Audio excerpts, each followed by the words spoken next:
Morning.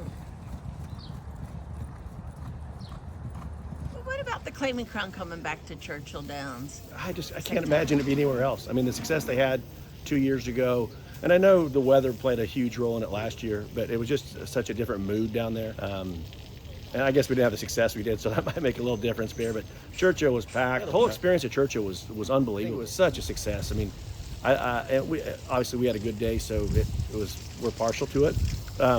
But even from talking to Eric Hamelbeck and stuff, just the interest it generated, they were kind of taken aback by how well it was received. And so I guess it's like success in that regard just makes sense to me to keep it somewhere where it's easier access to the majority of horse people around the country. Churchill really wants it. There's buy-in. Yeah. And I think it's because it's easy, if that makes sense. And you look now, and a lot of cards have tough time filling races.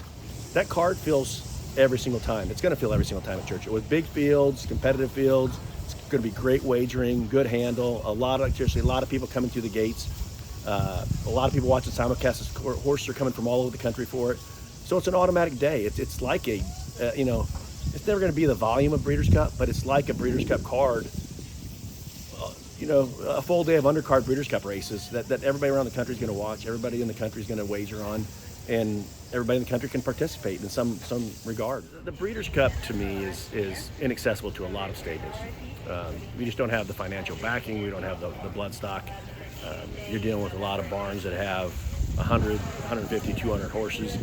Claiming Crown makes it accessible to the mid-level, the smaller barns, the smaller stables, where they can go out and find a horse, take great care of it. I mean, we have two in the Claiming Crown that are going to be 9 years old. So those horses, they don't have access to the Breeders' Cup, but if you take good care of them and they're happy and they're healthy and they're fit, you have a chance in a race on the Claiming Crown card that they might be able to compete in. And it just gives that experience to the smaller owners to have a big chance of a big day and have a Breeders' Cup experience, but for the smaller outfits, the working class blue collars, so to say, that they wouldn't have access to a Breeders' Cup.